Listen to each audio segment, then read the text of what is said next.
हम जाएं तो किधर जाएं। हेलो अस्सलाम वालेकुम, वेलकम बैक। आज मेरे चैनल के ऊपर हम ले रहे हैं एक बहुत अमेजिंग से गेस्ट जो कि इस पूरी ट्रांसजेंडर मूवमेंट जो ख्वाजा सराओं की स्ट्रगल्स रही हैं पाकिस्तान से, इसके साथ बहुत पहले से मुंसलिक हैं। ये शख्सियत, इन्होंने बहुत कुर्बानियाँ दी हैं, बहुत काम किए हैं इस कम्युनिटी के लिए। और हमेशा, चाहे वो रात के 3 बजे हों, रात के 2 बजे हों, she is always there to serve the community. तो आज हमारे साथ हैं मिस बिंदिया राना, जो कि बहुत एक प्राइम एग्जांपल हैं डाइवर्सिटी की और इंक्लूजन की, क्योंकि ये सिर्फ ट्रांसजेंडर राइट्स के लिए काम नहीं या आवाज़ नहीं उठाती, ये बच्चों के राइट्स के लिए, ख़वातीन के राइट्स के लिए काफ़ी काम करती भी हैं, आवाज़ भी उठाती हैं। इन्होंने एक कैंप, वुमेन कैंप लगवाया, हेल्थ कैंप लगवाया था इंटीरियर सिंध और बलूचिस्तान में, जो कि बहुत रिमोट एरियाज़ हैं पाकिस्तान में। इसी के साथ साथ थोड़ी सी मैं इनकी और आपको अचीवमेंट बताऊंगी। ये एक बहुत अमेजिंग ट्रांसजेंडर एक्टिविस्ट है, very vocal and one of the pioneers. She is the founder and president of gender interactive alliance. 2013 में इन्होंने इलेक्शन भी लड़ने की कोशिश की थी, लेकिन क्योंकि उस वक्त इतनी ख्वाजा सराओं के हवाले से इतनी अवेयरनेस नहीं थी, इतने कावानीन नहीं थे, तो ये इलेक्शन लड़ नहीं सकी थी अपने किसी डॉक्यूमेंट्स की वजह से। साथ ही ये टेडेक्स हबीब यूनिवर्सिटी के ऊपर भी आ चुकी हैं, और इस तरह के तो पता नहीं कितने number of panels, group discussions, interviews इन्होंने दिए होंगे। और हम बहुत प्यार से कम्युनिटी में इनको माँ बिंदिया के नाम से बुलाते हैं।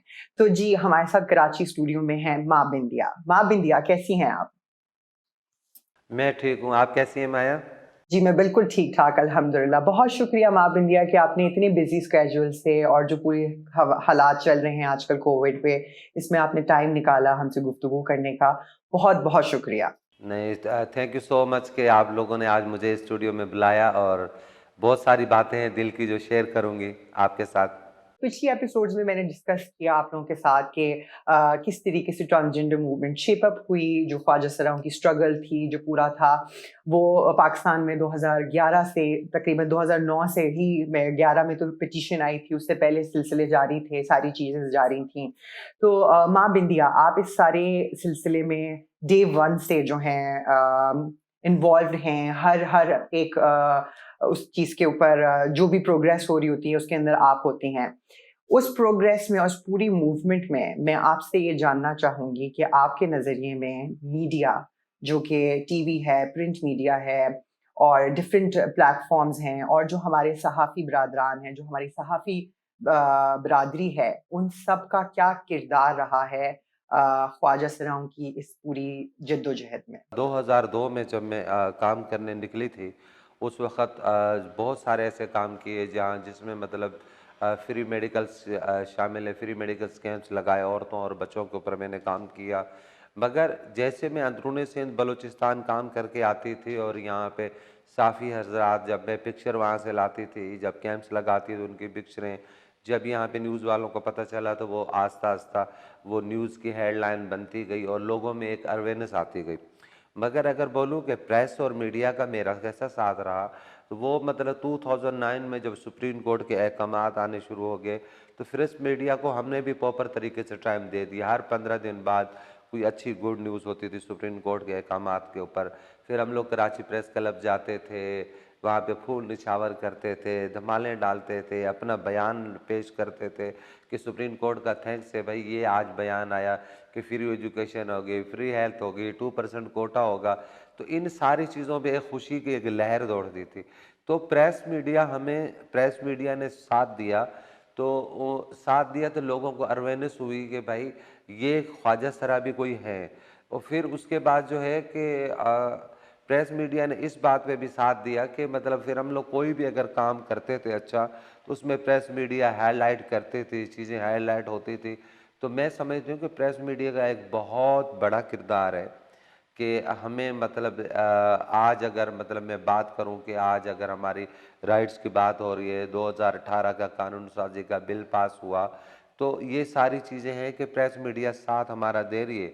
अब तो हम लोगों ने ख्वाजा सराओं को ट्रेनिंग दे दी है कि अब वो सोशल मीडिया का सहारा लेते हैं, अगर कहीं उनके साथ अगर नाजायज़ हो, कहीं पे उसके साथ तशद्दुद हो, कुछ भी हो, वो सोशल मीडिया का आसानी से इस्तेमाल करते हैं। फिर ये है कि कुछ जैसे यूट्यूब के चैनल हैं, उन लोगों से हमारा लिंक्स है, फिर हम लोग चीज़ें उनके साथ शेयर करते हैं, वो आए दिन हमारे साथ आते रहते हैं। अब तो अल्हम्दुलिल्लाह इतनी अवेयरनेस आ गई है कि सिविल सोसाइटी बात समझना शुरू हो गई है।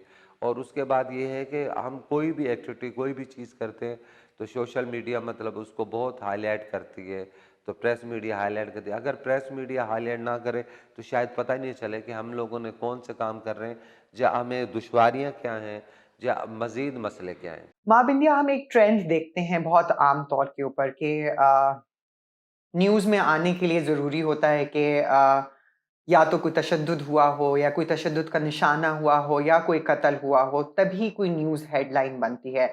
ये एक रुझान ज़्यादातर देखा जाता है। जैसे आपने बताया कि आपको फ़ॉलो कर रहे थे मीडिया वाले और आपकी सक्सेस स्टोरी बता रहे थे।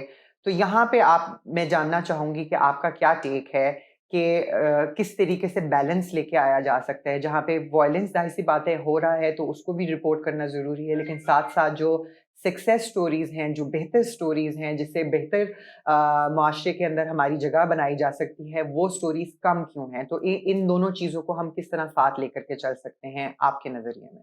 वायलेंस की मैं बात करूँ तो वायलेंस में अगर कहीं पे भी अगर कुछ होता है अचानक, तो अगर वो मतलब हाईलाइट बनती है, एक न्यूज़ बनती है, वो प्रेस मीडिया में दिखा देते हैं, कहीं ख्वाजा सरा कोई कत्ल हो, वो प्रेस मीडिया में वो दिखा देते हैं, कहीं तशद्दुद हो वो मगर उसको प्रॉपर्ली वो लोग मतलब उसको मतलब आगे नहीं चलाते हैं, तो मगर बाद में वो उस केस को छोड़ देते हैं। जब वो प्रेस मीडिया उस चीज़ से हट जाती है, तो हमें मतलब वो चीज़ नहीं होती कि भई वो जो प्रेस मीडिया हट जाती है, फिर वो दबाव बहुत कम हो जाता है। तो प्रेस मीडिया पहले दिन तो हाईलाइट कर लेती है, बाद में प्रेस मीडिया ज़रा साथ कम कर देती है। ज़्यादातर जो प्रेस मीडिया का होता है कि गवर्नमेंट के लोगों को फोकस करना, मुज़ाहरे हो रहे हैं वो फोकस करना, या मतलब अभी जैसे नूर मुक़द्दस का केस चल रहा है, इस तरह के जो कोई और केस चले, उनकी तो हर हेयरिंग पे दिखाते हैं। मगर एक दुःख लगता है ना कि आप अगर मतलब हाई लेवल पे ऊपर जाके उन लोगों को तो आप सपोर्ट कर रहे हैं, मगर जो निचले तबके के ख्वाजा सरा कत्ल हो गया है, उसकी माँ है, उसका गुरु है, उसके गुरु भाई हैं, वो सारे परेशान हो रहे हैं, उनकी कोई आवाज़ नहीं सुन रहा। फिर ये है कि सबसे बड़ी बात है कि हमारे पास कोई गवर्नमेंट का फंड नहीं है। अगर फंड हमारे पास हो तो फिर वो हम लोग मतलब ये कंटिन्यू एक चीज़ रखें। जी, माँ बिंदिया, आपने बिल्कुल सही कहा कि प्रेस मीडिया के ऊपर एक हेडलाइन बन जाती है और फिर उसके बाद उसका फ़ॉलो-अप नहीं हो पाता। केस चल रहा होता है, लेकिन क्योंकि प्रेस मीडिया का साथ नहीं होता, तो दबाव नहीं बढ़ पाता। इस जगह पे सोशल मीडिया के किरदार के ऊपर आपने बात की कि वो किस तरह एक्टिवली काम कर रहा होता है। तो बड़ा अच्छा नाज़रीन, हमने देखा कि ये कंट्रास्ट है कि किस तरीके से प्रेस मीडिया और सोशल मीडिया जो है साथ-साथ लेकर के चल रहा होता है और उनका इम्पैक्ट जो मूवमेंट्स होती हैं उनके ऊपर क्या होता है। माँ बिंदिया, अगला सवाल और इसके बाद ये सेकंड लास्ट सवाल है मेरा आपसे। जो हम अक्सर शोज़ देखते हैं जिसके अंदर तनकीद का निशाना बनाया जाता है, जहाँ पे ख्वाजा सराओं जो कि नहीं होते ख्वाजा सरा लेकिन आर्टिस्ट एक्टर्स होते हैं और उनको बिठाया हुआ होता है, वो हँसी-मज़ाक कर रहे होते हैं। सियासी गुफ्तगू के बीच में उनको थोड़ा-सा बस सिर्फ़ एक हँसी-मज़ाक के लिए डाल दिया जाता है या कोई सीरियस बात हो रही है और बस बीच में उनका एक नाच-गाने का एक सेगमेंट आ रहा होता है। उसके बारे में आप क्या कहेंगी और क्या आपको लगता है कि इसकी रोकथाम होनी चाहिए या आपकी नज़र में वो एक फ़न है और उसको फ़न की तरह ही हमें लेना चाहिए? आपका क्या ख़्याल है? जब मैं एक हॉस्पिटल में जाती हूँ, वहाँ कोई अवेयरनेस नहीं होती डॉक्टरों को कि भाई ये तीसरी जिन्स भी है। हम लोग कॉलेजेस में जाते हैं, यूनिवर्सिटियों में जाते हैं, हम लोग और कोई काम छोड़ देते हैं, मगर यूनिवर्सिटी का अगर कॉलेज का इन्विटेशन आया तो जाते हैं, क्योंकि यंग जनरेशन बच्चों को पता होना चाहिए कि दो अब अगर कॉलेज और स्कूल की मैं बात करूँ तो वहाँ दो जेंट्स के लिए पढ़ाया जाता है, औरत और मर्द। वहाँ पे जिक्र ही नहीं है। अगर भाई आप लेक्चर घंटे घंटे 2-2 घंटे आप कोई भी अगर लेक्चर देते हैं किसी भी मौजू के ऊपर, तो वहाँ कम से कम भी 10 से 15 मिनट या 5 मिनट ख्वाजा सराओं के बारे में बताएं कि भाई तीसरी जिन्स भी है। जब वो बच्चा रोड पे निकलता है, वो तीसरी जिन्स देखता है, वो अपसेट हो जाता है कि भाई ये क्या, क्योंकि उसको शुरू से बताया ही नहीं जाता है कि भाई औरत और मर्द के अलावा तीसरी जिन्स भी है। तो ये हमारे लिए सबसे बड़ा मसला होता है। बाकायदे बात ये है ना कि, और दूसरी बात है कि मुख्तलिफ चैनल, टीवी चैनल की अगर मैं बात करूँ, मुख्तलिफ चैनल उन लोगों ने अजीबो गरीब हुलिये वाले मर्दों को ख्वाजा सरा बना के बिठाया होता है। उनको रेटिंग बढ़ाने के लिए तंज़ो मज़ाह में लिया जाता है। कई लड़कियां जो हमारे फ़ारसी की ज़बान है उसको मतलब गलत तरीके से उसको तंज़ो मज़ाह में उनको यूज़ करना, ये करना, तो ये एक स्टिग्मा है जो ख़त्म होना चाहिए प्रेस मीडिया से भी। अगर आप वहाँ पे एक शो कर रहे हैं और वो शो आपका हफ़्ते में 5 दिन आ रहा है और उसपे आपने तंज़ो मज़ाह के लिए लड़कियाँ बिठाई हुई हैं, लड़के बिठाए हुए हैं, वहाँ 1-2 ख्वाजा सरा भी बिठा दें। उनको भी चलो मंथली महीना तो मिलेगा ना, एक चैनल पे पब्लिसिटी होगी, एक उनकी कैपेसिटी बिल होगी, एक उन पे बस ज़रिया माश आ जाएगा, एक रिज़्क़ हलाल का ज़रिया आ जाएगा। मगर यहाँ पे तो मतलब उल्टा मतलब हमें फ़ायदा होने के बजाय वो जो गेटअप करके ख्वाजा सरा बना के बिठाए होते हैं, वो इस तरह के अल्फ़ाज़ यूज़ करते हैं। बाहर एक सिग्नल पे खड़ा हुआ ख्वाजा सरा, बाहर एक जाता हुआ ख्वाजा सरा, वो भी डिस्टर्ब हो जाता है। अब कितने सारे पढ़े लिखे ख्वाजा सरा हैं, जो हमारे पास सीवियाँ उनकी पड़ी हुई हैं, जिनको मतलब जॉब नहीं हो रही, तो उनके जब उन लोगों ने एमए, डबल एमए इतनी तालीम उन लोगों ने हासिल कर ली है और उसके बाद भी उनको अगर जॉब नहीं मिलेगी, या उनको सेक्स वर्किंग पेड भरने के लिए करनी पड़े, या उनको बेगिंग करनी पड़े, या उनको मतलब कच्ची आबादी में जाके नाच गाना, यहाँ को ये नहीं है कि माशाल्लाह शीमा किरमानी स्टेज शो आर्टिस्ट है, बड़े-बड़े मतलब इवेंट में उनको बुलाया जाता है। ख्वाजा सराओं को इस तरह की अपॉर्चुनिटी नहीं है। ख्वाजा सरा तो कच्ची आबादी में जाएँगे, वहाँ पे उनके साथ रेप भी होता है, तशद्दुद भी होता है और नंगे पाँव पत्थरों के ऊपर नाच रहे हैं, वहाँ कोई ऐसी कोई इज़्ज़त का मकाम नहीं मिलता। कोई डिफेंस के लोग उनको नहीं बुलाते कि आप आइए, अपने आर्ट्स का मुज़ाहरा कीजिए, अपने क्लासिकल डांस का मुज़ाहरा कीजिए। ख्वाजा सराओं के पास फ़न तो है। कुछ चैनल वालों ने अगर कोई ख्वाजा सरा काम पे रखे भी हुए हैं मेकअप आर्टिस्ट, मगर उनको बोलते हैं आप अपना पहचान छुपाएँ। मैं बेशुमार ख्वाजा सरा मेकअप आर्टिस्ट हैं, बेशुमार मतलब कुक हैं, बेशुमार ऐसे हैं जिनको सिलाई, कढ़ाई इस तरह के काम भी आते हैं। मगर बात वही है कि उनको फ़ोकस करने की ज़रूरत है। अभी हमारे जिया फाउंडेशन ने मतलब मुस्लिम चैरिटी के साथ मिलके मतलब एक ख्वाजा सरा को टेलर मास्टर की दुकान खोल के दी है और एक को केबिन खोल के दिया है बच्चों की चीज़ें वगैरह वो बेचने के लिए, और एक जो है वो कपड़े का कारोबार कर रही है, और एक जो है ऑटो चला रही है, वो रिक्शा चलाती है ख्वाजा सरा शाम में।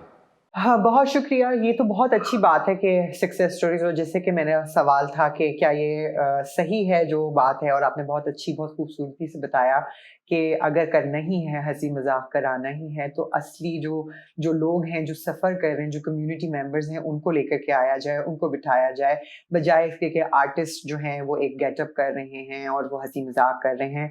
ये फ़र्दर हमारी कम्युनिटी के लिए स्टिग्मेटाइज़ेशन को बढ़ाती है। स्टिग्मेटाइज़ेशन जो कि हम उर्दू में जिसको कह सकते हैं, जो कि हमारे लिए मुंसलिक की जाती हैं हमारे साथ ख्वाजा सराओं के लिए कि ये नाच गाने के लिए हैं, ये सिर्फ़ माँगने के लिए, भीख माँगने के लिए हैं, या सिर्फ़ ये हँसी-मज़ाक, तनकीद का निशाना बनाने के लिए हैं, तो वो मज़ीद ज़्यादा हमारे साथ जुड़ती जाती हैं।